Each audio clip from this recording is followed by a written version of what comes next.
I don't really know anything really about capital B Buddhism. I mean, I've read some books, I've done some meditating on my own, I've seen a bunch of stuff online, YouTube.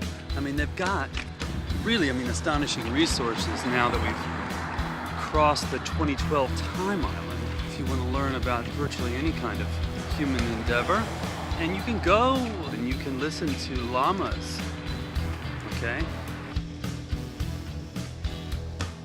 And these are ostensibly very sophisticated practitioners in, of course, an astonishingly evolved, complex. Right now I don't feel like I have the language to describe the Tibetan thing, the Tibetan Buddhist thing specifically. Meaning you're starting with the original historical Sakyamuni Buddha, if that's right. I don't know. He's an aristocrat, apparently. I'm talking about the historical guy in present-day Nepal, foothills of the Himalayas.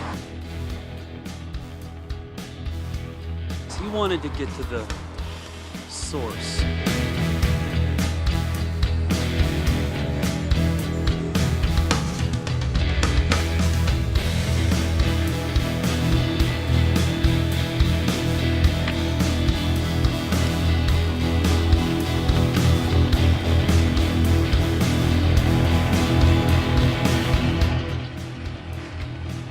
Difficult to facedness, sweet to face.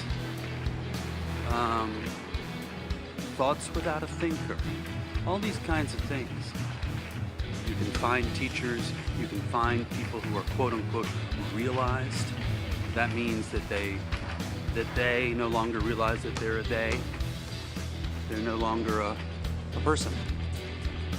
They aren't a they at all, but rather just a coalescence of naked cognizance.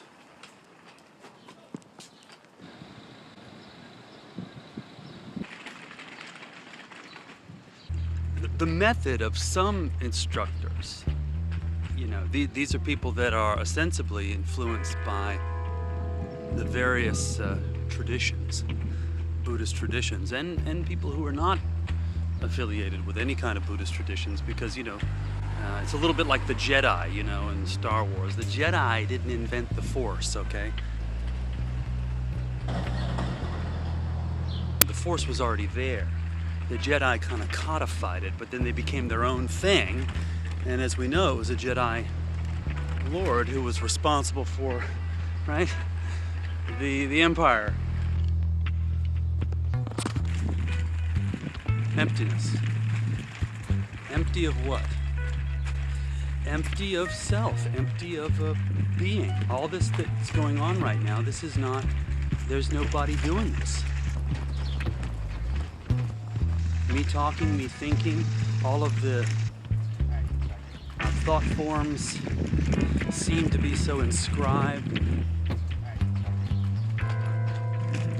contributing to me having this pretty strong sensation that I'm a human being, that I'm a person with a will. That's all garbage. There ain't no will. There ain't no person, apparently. Obviously, a lot of people are going to resist this.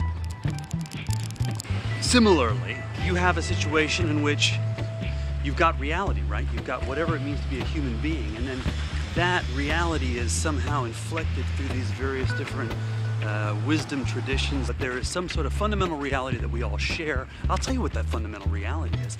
We're on a ball. Spinning around a spherical fire. What is that? That is a reality that fundamentally transcends all of the various different traditions, if you ask me, but nobody is.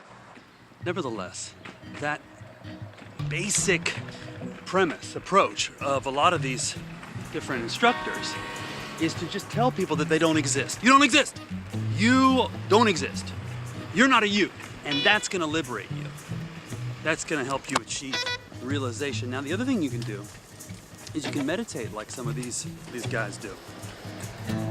You can meditate 8 hours a day. You can Just focus on your breath, just on the sensation of the breath coming in and out of the nostrils or going in and out of the abdomen. You do that for long enough, you do anything for long enough, well, you achieve what's called samadhi, mental state in which no thoughts are arising.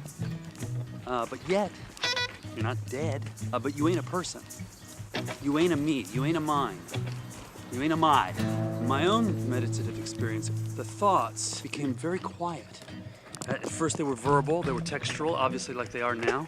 But then they started to really, really fade away. And it was like raindrops directly on my brain, as strange as that sounds, sensation of raindrops. And then they were gone. And there was nothing left. There was no thoughts arising. There was just emptiness. Not of cognizance, not of basic knowingness. There's still awareness. You're still alive. You're still on this planet. But there's no you doing it. There are no more thoughts about that you. And this is supposed to make you feel better. Coming to this conclusion.